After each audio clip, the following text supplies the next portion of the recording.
Мы довольно часто в программах поднимаем тему алкоголизма и его профилактики. Это же касается и наркомании. Только в прошлом году полицейскими было изъято около 25 килограммов запрещенных веществ. Закрыто 26 наркопритонов и, более того, ликвидирована полноценная лаборатория по изготовлению наркотиков и психотропных веществ. Перекрыто 16 каналов поставок на территорию Коми. Но совершенно очевидно, что вся работа еще впереди. Продолжит Северин Арпа. Мини-оранжерею в комнате малосемейного общежития. 36-летний житель Коми не просто выращивал марихуану, но и продавал ее. Удалось сбыть 10 килограммов запрещенной травы. Наркотики где они находятся? Еще часть машины. Вот в этой сумке, правильно понимаю?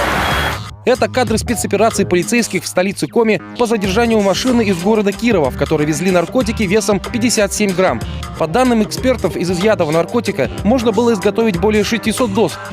А это съемки в зале суда. Девушки, уроженки Карткировского района, получили по 10 и 11 лет в колонии общего режима. В поисках легкой наживы они устроились в интернет-магазин по продаже наркотиков. Из полученных реагентов готовили курительную смесь и расфасовывали для дальнейшего сбыта. Средний возраст лиц, привлеченных в прошлом году к уголовной ответственности, это 20-25 лет.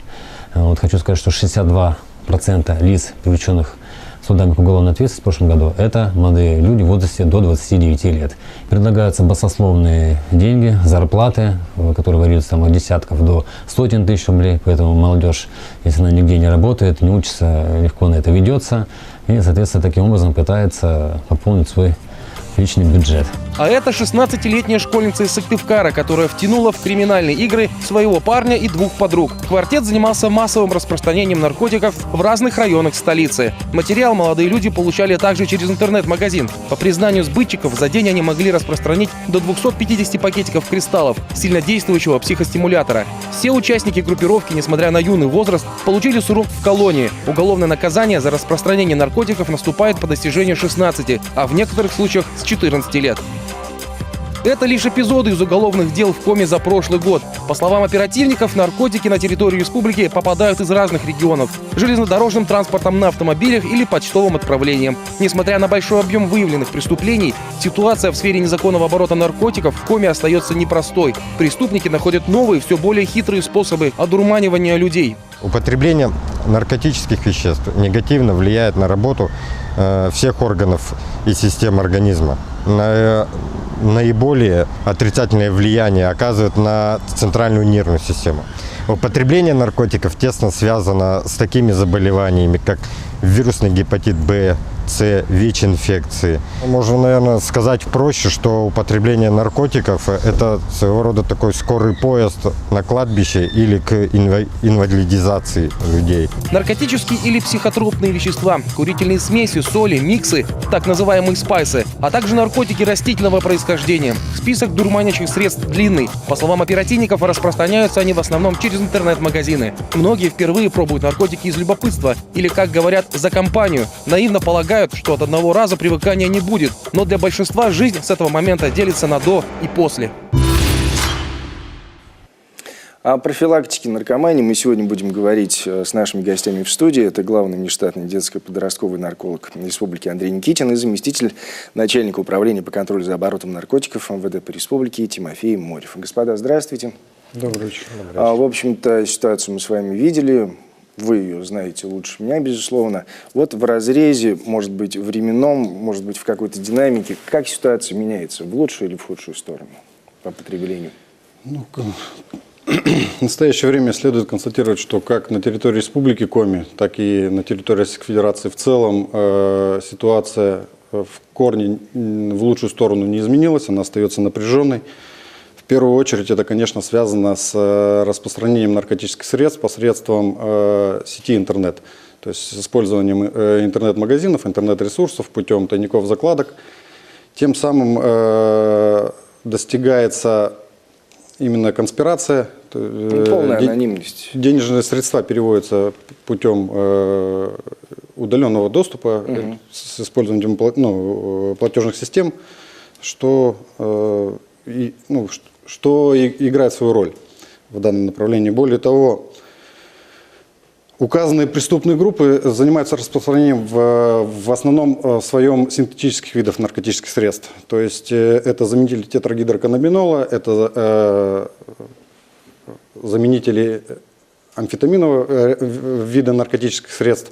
И если взять те виды наркотических средств, которые были изъяты, 25 килограмм, 91% изъятых наркотических средств – это синтетические виды наркотических средств.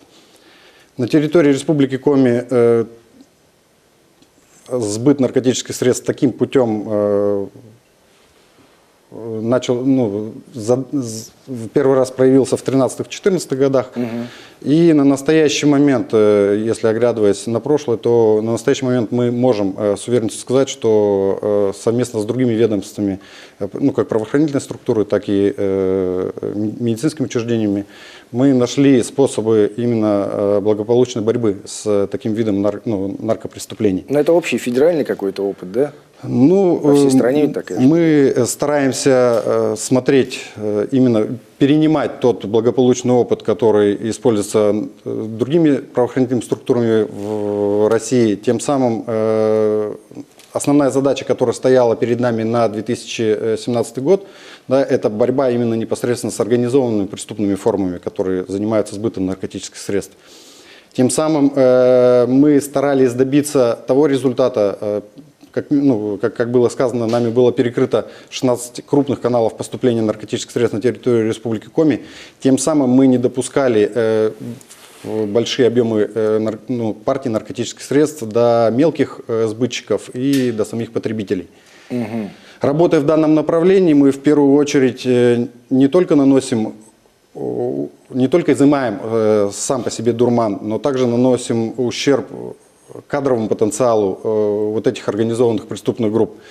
За 2017 год нами было за преступление только в групповых формах нами было задержано 75 человек. То есть вы сами можете, для республики это достаточно серьезная цифра с учетом того, что мы видели, что сроки за данную категорию преступлений исчисляются там серьезно, 10 лет и больше, кому-то меньше.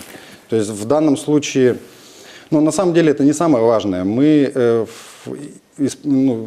двигаясь в этом направлении, да, мы в первую очередь бьем по финансовой составляющей этих наркогруппировок, наркосиндикатов.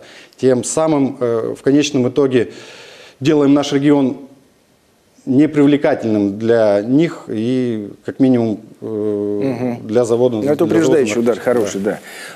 Андрей Евгеньевич, вы скажите, вот у вас пациентов-то больше стало или меньше? Как было сказано ранее, да, изъятые дозы наркотиков, это в килограммах, это сотни тысяч доз наркотического вещества. То есть я хочу сказать о чем, что то, как работает МВД, чем больше они изымают наркотиков, тем меньше работы наркологической службы. Лакмусовой бумажкой являемся как раз мы. Много изъяли, у нас меньше в стационары людей попадает. Допустим, если сравнивать с теми же 13-14 годами, тогда у нас в стационары во все, не только в наркологическом, но и в обычные стационары города, республики попадали десятками лиц в связи с употреблением этих синтетических наркотиков. На данный момент можно сказать, что ситуация несколько стабилизировалась. Если говорить по несовершеннолетним, то за 2016 год госпитализировалось 17 несовершеннолетних. В прошлом году 18 несовершеннолетних, то есть это немного, случаи опять же такие есть. Также можно говорить о том, что несовершеннолетние доставлены в кабинет экспертизы в состоянии опьянения. В последние годы цифры стабилизировались, и они в порядке, если говорить, то в 2016 году было 54 несовершеннолетних в состоянии наркотического опьянения, из них 2 детей. То в 2017 году их уже 49, детей не было. И как было сказано ранее, наркотики это синтетические, не растительные, не в том виде, в классическом, как они были ранее. Меньше стало отравлений, скажу так. Если говорить еще по несовершеннолетним, которые вступают на этот путь употребления наркотических веществ, мы узнаем еще об этом от МВД с ОПДН. Задержаны лица несовершеннолетние, то можно сказать так, что в последний год количество несовершеннолетних задержанных в употреблении наркотических веществ снизилось гораздо. То есть в 2016 году у нас под профилактическим наблюдением было порядка 80 человек, то на конец 2017 года у нас было 12.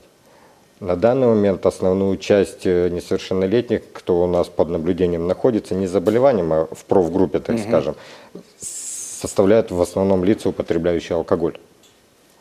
То есть это все-таки на второй план немножко проблема. Да, но тут видите, еще говорим вот мы, опасность интернета, опасность новых видов наркотических веществ, даже не наркотических, а иных психоактивных веществ. На данный момент, так скажем, дурную славу имеет так называемый насвай. То есть он не является юридически наркотическим веществом, но он является начальным этапом вовлечения детей в употребление психоактивных веществ, что в дальнейшем выльется, возможно, в употребление наркотиков. Ну, я думаю, что наши законодатели что-нибудь с этим обязательно придумают и включат в необходимый перечень. У нас прямо сейчас на Юргане короткая реклама. Оставайтесь с нами.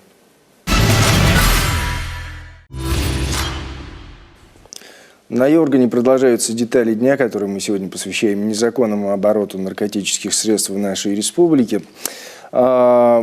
Несколько раз звучала информация о том, что в процентном соотношении синтетика и натуральные, грубо говоря, наркотики растительного происхождения, она перевешивает в сторону синтетики в десятки раз. Можно ли сказать, что наркотиков вот этого растительного происхождения и так называемых в свое время там, тяжелых наркотиков, подразумеваемых героин и так далее, их в принципе в республике почти не осталось? Ну, нельзя сейчас в настоящий момент делить тяжелые наркотики и легкие наркотики. Наркотики, они в любом своем виде, они приносят вред. И на настоящий момент с учетом замены, у нас, я вот вам о чем говорил, у нас много наркотических средств, это заменители тетрагидроканнабинола. Именно марихуана и гашиш, наркотические средства, это как раз основной составляющей в данном наркотическом средстве, это как раз тетрагидроканабинол. Если он получается синтетический, то в данном случае очень тяжело понять, какое вещество, которое приобретает лицо на улице, да, какое является настоящим, ну, будем говорить, растительного происхождения, какое именно синтетического вида. Но, опять же, кто бы что бы ни говорил, кто бы как бы ни лоббировал наркотические вещества, да, мы имеем опыт других зарубежных стран, где легализовали эти наркотические средства, как вы говорите, легкого, да, то в данном случае они в любом случае все равно несут тот негативный эффект, и в конечном итоге употребление наркотических средств растительного происхождения, да, то есть оно в любом случае потом приведет в конечном итоге употребление наркотического средства более тяжелого порядка. Ну и тревогу забили, вот когда так называемые спайсы появились, не умирали раньше люди от, грубо говоря, здесь так объясняется называемых тем, что наркогенность именно вот синтетики, она примерно в 50-100 раз выше, чем наркотиков растительного. Это говорит о том, что и вред организму наносится гораздо больше, и те вот смертельные случаи в 2013-2014 году были, они как раз и были связаны с тем, что новый вид наркотиков на рынок вышел, а люди не знали, в какой дозе это употреблять, как это употреблять, и что это вообще за вещество. И поэтому видите еще, что синтетику эту ведь изготавливают в кустарных условиях. Где-то реагента на растительную массу попало больше, где-то меньше. Не уберечься. И поэтому было вот много смертельных случаев. А сейчас такого нет. Ну, благодаря, опять же таки, не устану, наверное, хвалить за то, что изымают много наркотиков, не давая им до потребителей дойти. Тогда давайте попытаемся понять, откуда вот как раз не растут, а производятся вот эти самые наркотики. Если лет 15 назад все кляли Санкт-Петербург как Мекку, там Мурманск и прочие портовые города, через которые доставлялись наркотики по регионам, то сейчас откуда везут вот всю эту химию? Ну, как показывает практика, к нам в Республику Коми наркотические средства все равно в любом случае поставляются через центральный регион. Точно так же Москва, Санкт-Петербург, то есть это основные города, через которые происходит перераспределение. За исключением редких случаев. То есть в данном, не это основополагающее, но то, что является, каким образом поступает, да, как бы понятно, что мы контролируем вот эти вот потоки, по максимуму стараемся их пресекать с учетом того, что к нам в республику, у нас Республика Коми, она не является транзитным регионом. Все, что к нам сюда поступает, это поступает для потребителя. То есть дальше ехать попросту некуда. Да, и проводя правильную, грамотную профилактическую политику, тем самым мы можем сократить именно спрос наркотических средств, тем самым и сократить то же самое предложение. То есть, потому что пока будет спрос, будет и предложение. В данном случае... В данном случае то, что мы в тупике, это наше счастье. Да. То, что мы не транзитный регион. Да, но когда речь шла об этих 46 килограммах изъятых, да, за длинный период времени, вплоть до 3 лет, по-моему, продолжался этот период, там фигурировала как страна-производитель Китай.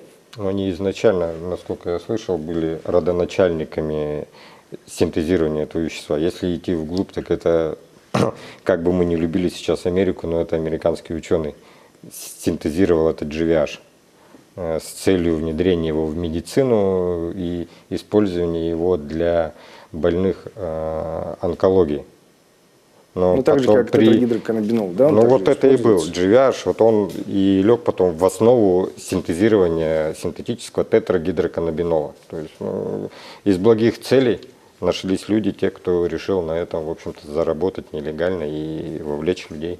В общем, это, по-моему, и амфетамин, насколько я знаю, также разрабатывался для военных каких-то операций, чтобы бойцы могли не спать по 2-3 дня и воевать. Как звучало в сюжете, видите, у нас в течение 2017 года была ликвидирована лаборатория. Как показала практика, сами по себе наркотические средства поступили на территорию Республики Коми почтовым отправлением, то есть в разобранном виде, то есть это были прекурсоры, из которых как раз изготавливается наркотическое средство. То есть нужно было минимум образования, да, для того, чтобы доставить сюда, будем говорить, в своей отдельности безобидные продукты, да, чтобы в конечном итоге потом все вместе из всего вместе изготовить наркотическое вещество. Понимаете, изготавливается уже на месте, на коленке, нужен только реагент. Бывает по-разному, но в основном у нас по практике наркотические средства уже ввозятся в Республику Коми, готовятся в таком плане. То есть... Если мы говорим о самой незащищенной возрастной группе, да, когда мы говорим о наркотиках, о несовершеннолетних, почему, в плане потребления, наверное, ничего не поменялось, интересно, неинтересно и так далее. В бизнес почему именно несовершеннолетние так активно вовлекаются? Ведь когда лет 10-15 назад, в основном, если смотришь сюжеты какие-то, это взрослые, бородатые мужчины, да, как минимум студенты это были, которые занимались производством и распространением наркотиков. Почему помолодели, как минимум, курьеры?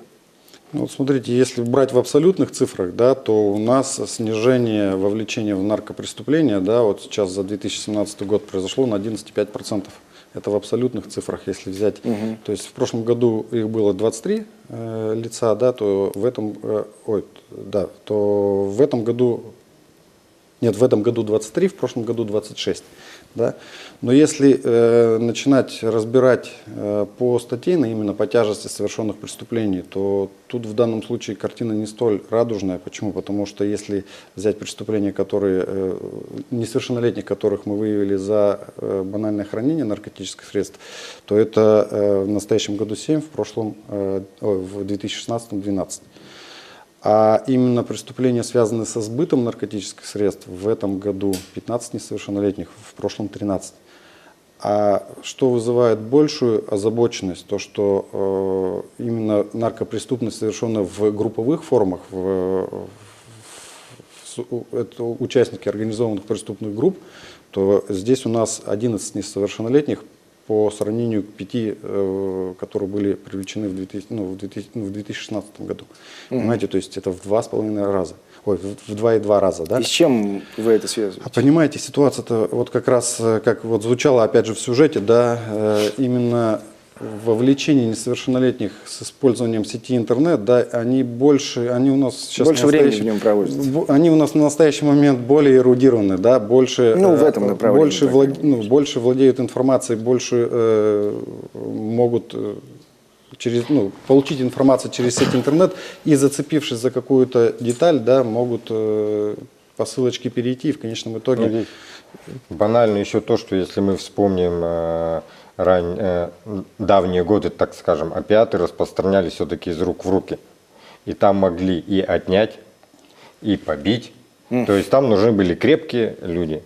А на данный момент несовершеннолетних вовлекают, во-первых, им говорят, что уголовного наказания не будет.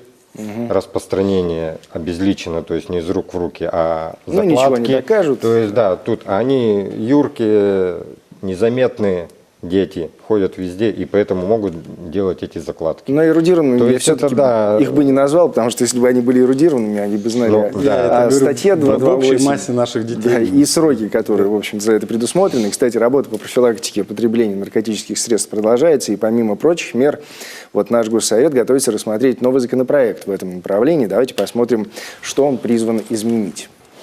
Да, у нас есть отдельные положения в законах Республики Коми, которые регулируют эти отношения.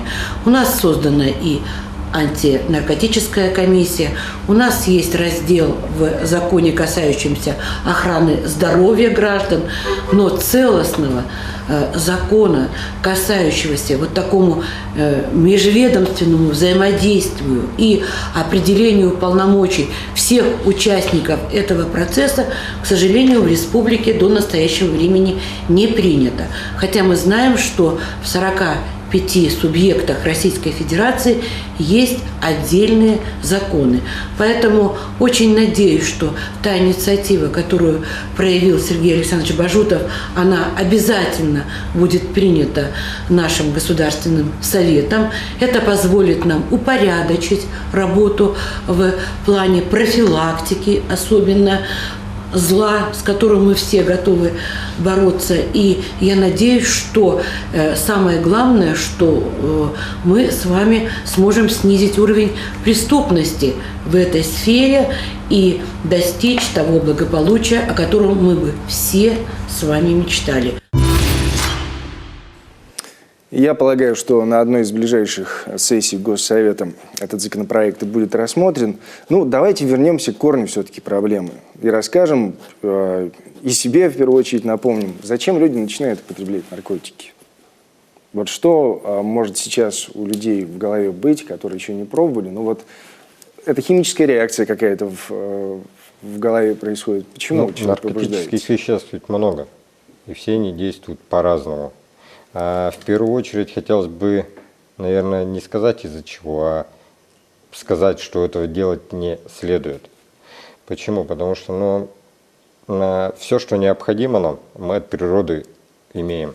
Дофамины, эндорфины и так далее. Да, то есть все вырабатывается организмом. Все остальное извне и химическое – это неправда, скажем так. Химия – это ведет к зависимости, и те ощущения, о которых рассказывают при употреблении наркотических веществ, они только на начальном этапе проявляются. В дальнейшем, когда сформируется зависимость, то вот этого состояния опьянения или еще и иных состояний уже не испытывает человек. Ему уже просто необходима очередная доза, чтобы чувствовать себя относительно, грубо говоря, в кавычках, человеком. Это вот в первую очередь. Во вторую, давайте говорить уже откровенно. Если человек все-таки решил попробовать наркотические вещества, то где-то с ним не доработали. В плане информации, в профилактике, это в семье, в первую очередь. И основная работа это должна вестись в семье, не в школе, не МВД, не медициной, семья.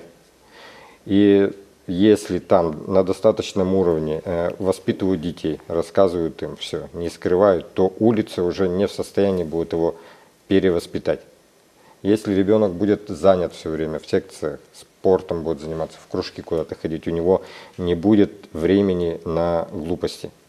То есть в пустую голову всегда залазит различная ересь. В общем, Вот нужно себя постоянно надо чем-то занимать. Постоянно занимать. И надо просто понять, что все, что тебе предлагают из-под полы, все, что тебе рекламируют как-то втихаря, то это уже изначально незаконно. И это плохо. Ну вот, да. И если это не насторожило, а может быть даже напугало кого-то из наших зрителей, давайте расскажем, чем рискуют граждане, помимо своей свободы, очень дорогой, как мне кажется, употребляя наркотики. Что происходит с организмом в целом? Ну, давайте начнем с того, что даже если человек попадает за употребление наркотических веществ и у него еще не сформирована зависимость, в первую очередь он страдает в правовых аспектах. То есть это учет наркологии, это права, оружие, учеба, работа, определенные виды деятельности. Что касается здоровья. Если несовершеннолетние начинают, те, кто учится в школе, да, начинают употреблять наркотические вещества, то в первую очередь страдает это центральная нервная система, следовательно, страдает образовательный процесс. Те новые наркотические вещества, которые сейчас, в кавычках говорим, модные у молодежи, они влияют на сердечно-сосудистую систему, на пищеварительную систему, и они оказывают большой вред и нашей репродуктивной функции. Следовательно, человек, который решил, что он все-таки хочет употреблять наркотики, он должен знать, что на этом заканчивается не только его жизнь, но и его любовный путь, род, скажем так, да? Вот. Если это уж не испугает уголовный срок, то, может быть, задумаются хотя бы над этим, хотят ли они иметь будущее. А говорить так вот однобоко, что употребление наркотиков там будет негативно влиять на какую-то на какой-то один орган или систему, неправильно. Все-таки страдает весь организм. Ломается вся система. Ну, все верно. Механизм дает. Да, но вопрос у нас все равно остается один и тот же. Что нужно сделать еще для того, чтобы незаконный оборот наркотиков, если не исчез, в принципе, то значительно сократился. Мы решили спросить об этом у наших зрителей посредством нашей группы ВКонтакте. Несколько вариантов ответа им представили. Ну и серьезным перевесом наши граждане, наши зрители считают, что только путем наказания с людьми можно как-то договариваться. Более 56% считают, что нужно просто сажать в тюрьму и на серьезные довольно-таки сроки. Ну и, видимо, пока это, к сожалению, самый действенный вариант развития событий. Но, может быть, что-то изменится. Ну, наверное, если изменится в нашей республике, то путем будущего законопроекта, да, наверное, только в сторону ужесточения, я так предполагаю. Наше время закончилось, господа, спасибо большое, что его нашли для нас. Вам спасибо за внимание, уважаемые телезрители. Берегите здоровье, научитесь смотреть на мир трезво. И помните, что все программы телеканала Юрган вы можете найти на сайте jurgen.rf. Всего доброго.